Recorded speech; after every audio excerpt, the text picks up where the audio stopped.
Welcome back, everyone. And well, today we're going to be doing something a little different. We're going to be talking about a video from Karlyn Borysenko. She has a video about her analysis on the left. She has quite a few videos about, political analysis and political theory and all that. However, on this channel, we don't really talk much about politics. We don't go much into it. However, politics is communication, and it is to do with communication, psychology, and even by some extent magic. Because make no mistake about it, the government, politicians, and the legacy media, they all use subconscious programming, NLP, negative suggestion, everything, all the stuff that you can think of, that all of us talk about, they use it. And so we're going to talk about it. And we're going to talk directly about political theory and not so much about everything else. So in this video, we're going to be talking specifically about political theory, particularly about the left and the way that she talks about the left. I get that political terms can be very loaded. They can be extremely loaded and have many, many different connotations. However, in this video, we're going to be talking a little bit about the left and by extension the right, because you have to compare one to the opposite. The opposite makes the equal, and the equal makes the opposite. And that's a good place to start. So in regards to the left, I would disagree that the left does not have any centralized leadership. Well, the left doesn't in regards to the left. Now, as far as neoliberals go, they have a lot of leadership. Their leadership is, I would say, plausibly incompetent. And their leadership is most definitely very centralized. However, the neoliberals kind of like to promote leftist ideology, or at least pretend to promote leftist ideology, while simultaneously, essentially psychologically neutering the left. A good example would be their sort of anti-gun culture. They have such an aversion to the right, and by extension, gun culture, that they seem to just have an aversion to anything remotely paramilitary, anything remotely to do with police or military. And by extension, the police and military do what they do, and they have their uniforms and their ranks and all that good stuff because it works. It works. You want to have a clearly identified uniform if you're in combat, so you avoid friendly fire. If you're in combat, if you're in a battle, you don't want to be shooting at your own people. So you have to have a way of identifying your people from their people. Make sense? And then I'll probably stop talking in this little sarcastic, commanding tone. And a bit of a condescending tone. And another thing that works for the police and military is rank structure, and by extension, camaraderie. Now, of course, the left, and by the left mainly neoliberals, call it fascism. But once again, the neoliberals have something that is plausibly akin to fascism. And I'm going to be using the term plausible a lot here. We're going to be using the term plausible a lot here because that's the way that neoliberals work. They like to spout leftist ideology. They'll claim to be leftists and that they support leftist ideology all the way, except for the things that makes the left the left. So in other words, they're just kind of a little rebranded version of the right. You could say that the neoliberals are just a pretty much castrated or lobotomized form of the right. And nowadays it's becoming quite literally like they, take drugs and want to transition all that. So yes, with all the drugs and hormones and everything else they're doing and all the quote-unquote neoliberal ideology, let's call it, not even use quote-unquote, we're just going to call it neoliberal ideology. It's not leftist, it's not communist or socialist or Marxist, it's neoliberal. And I would say yes, they have a very good centralized leadership, they have funding, and they have plausible incompetence. I use the word plausible here. So, in other words, I'm going to give you guys a quick breakdown of the neoliberals. So if you want to consider their leadership to be, legacy media, corporate media, social media, big tech CEOs, what have you, you can call them the Joint Chiefs of Staff. And your moderators and essentially what you would call snowflakes, people that just seemingly get offended for nothing and have no emotional regulation, so on and so forth.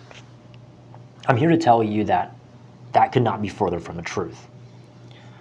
I will say that they plausibly lack emotional regulation and that they plausibly are incompetent because, well, that's kind of how they act.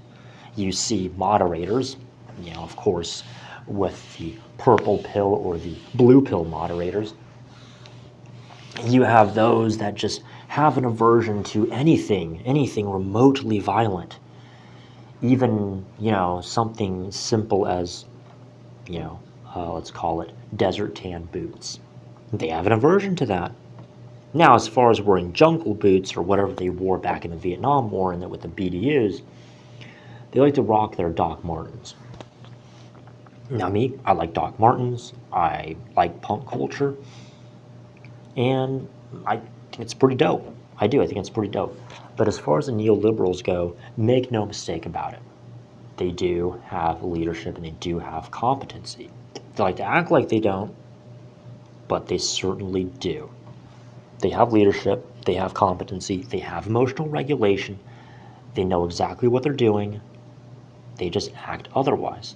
And so because of that, if you call them out and say that yes, they are in fact knowing what they're doing, they are intentionally doing what they're doing, they are coordinating it, well, now you're delusional, you're a conspiracy theorist, and you're schizophrenic. And by God, they're going to lock you up, put you in a straitjacket, and perhaps give you a little bit of a lobotomy. So, with that out of the way, let's just say that the moderators and these so-called snowflakes are your, I hate to say it, your senior enlisted MPs. Yes, they are the senior enlisted MPs of the internet. And for that reason, the neoliberals are good at what they do. They're good at what they do, and they do it really well. It's because they are competent. They have the funding from, corporate media or whatever, social media. They have extremely competent people, especially in the upper ranks. The lower tiers, it's just, kind of people falling in line, being the flying monkeys that they are, what have you. And two, they usually have quite a bit of education. So they're good at what they do. Now, as for the left, we're seeing a problem with willingness versus ability.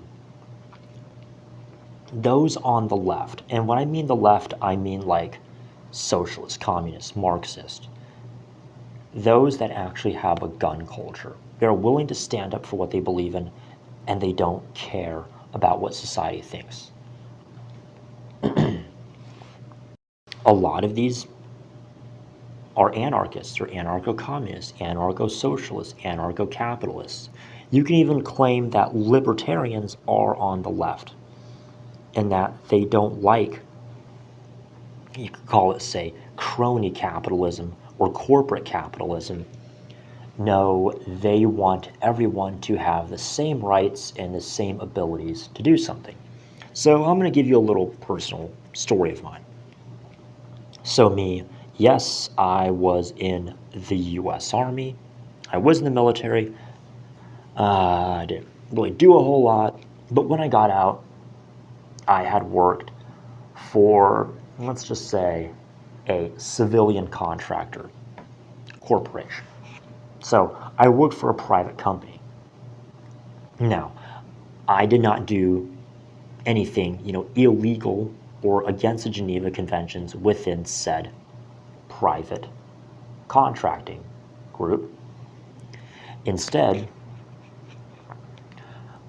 I happened to know some people that claimed that they had done search and rescue operations. In other words, I was working for a private company, a private corporation that conducted offensive operations. Those offensive operations being search and rescue. That search and rescue entails raiding a building, possibly, a jail cell, a very secure jail cell, threatening public officials, blackmailing public officials, or you at least holding it against them, whatnot. And I would say that we had a pretty strong ethos as far as how we handled things. The search and rescue part of it. The search and rescue teams would quite literally break into jail cells, break into buildings, I'll just say buildings, not jail cells or anything, and they would rescue hostages. Now, as to how you want to label that, how you want to cut that up, whether you want to say it's breaking into a jail and getting someone out of trouble, helping someone avoid the law, helping someone get away with breaking the law, it doesn't matter. Long story short, we did operate outside of the United States. So I did not break any laws here in the good old US of A. None of us did. I mean, I didn't even break any laws in the first place because I was not involved with the search and rescue teams. Long story short, law pretty much states that you going out of your way to save someone's life is criminal. That's illegal. You can't do it. So if, say, your buddy gets kidnapped by someone, right, they're taken into custody or whatever, and you try to break into that jail cell or prison, shoot up the police, shoot up the prison guards or whatever, and get them out, that is a crime. Let that sink in for a little bit. I'm not here to rant. I'm not here to talk about how much I hate governments or whatever, or claim to be a libertarian or an anarchist. So a lot of these anarchists, a lot of these lefties, I'm going to say lefties, and when I say lefties, I mean not neoliberals. They promote that kind of stuff. They're like, hell yeah, brother. Go fucking kick some ass. Libertarians are like, hey, if governments can do it, then private companies can do it. Anarchists say there are no rules. If you want to have a government, have a government. If you want to do private, stuff, do private stuff. Hey, that's on you. So in that sense, I do empathize with the anarchists. However, there's a problem with the left, and that is ability versus willingness. So a lot of these people on the left, they're not going to be the best and brightest out there. They are people that don't like the status quo. They are fed up with the status quo. They are fed up with the system, however you want to put it. And as a result, these people that are fed up with the status quo in the system want to tear it all down and rebuild everything. The problem is, the reason they're fed up with the system and the status quo is because, well, they're not at the top. So in other words, within the left and within the left, they're so worried about infiltrators. So in other words, they don't want anyone that's actually competent and has, some training or leadership, any kind of that. They want people that, quite frankly, don't know what the fuck they're doing, pardon my French. And as a result, they just have a bunch of people that are angry and they're fed up, but they really have no means of doing it. They don't have the funds. They're not, particularly good looking, not very physically fit either. These just kind of suck all around. And so, yeah, they can have all the motivation in the world. They can, be totally just fired up and ready to go. But they don't really have the means of carrying anything out. So that's kind of the problem you see with the left. Now, with the right, it's like the exact opposite, right? A lot of people within the right wing come from the military. They come from police. They're in the police and military. So they have a very good support system. A lot of them are veterans, right? So therefore they know basic stuff like, hey, rank structure. Example is, hey, if you're in a protest, you can kind of figure out, hey, this guy, he's wearing full battle rattle and, he's kind of dressing up a little scary, but he smells like weed. He's wearing little pink rabbit ears on his, helmet or whatever. His equipment's some knockoff, ACOG or whatever. It's pretty obvious this guy is not police. He's not military. He's just some random dude wearing full battle rattle. He might be someone that wants to wipe his criminal record and views this sort of diversion tactic as a means of perhaps, hey, these police officers, they're being held up, right? They're busy dealing with this protest. Hey, what if I go into that building over there, hint, hint, and I just take this guy out? Or I take a hostage in there. Wink, wink, wink. That's essentially what you have on the right and left. So with the right, they can pretty easily tell the difference. Of course, they're not really going to have a problem with these police or military anyways. And even when they do, the worst thing they'll do is just throw a fit and complain about it. They're not actually going to, go commit an act of terrorism. I mean, you see people on the right complain about the government all the time, but very rarely do they actually do anything. Do they stand up for their gun rights? No, not really. They'll complain about their gun rights, but they don't really stand up for it per se. People on the left, well, they're more than willing to stand up for their gun rights. They don't even care about the legality of it. If they can get their hands on it, they're doing it. So, yes, I would say when push comes to shove, lefties, hey, they are willing to get the job done. And I say willing to get the job done. The problem here is willing.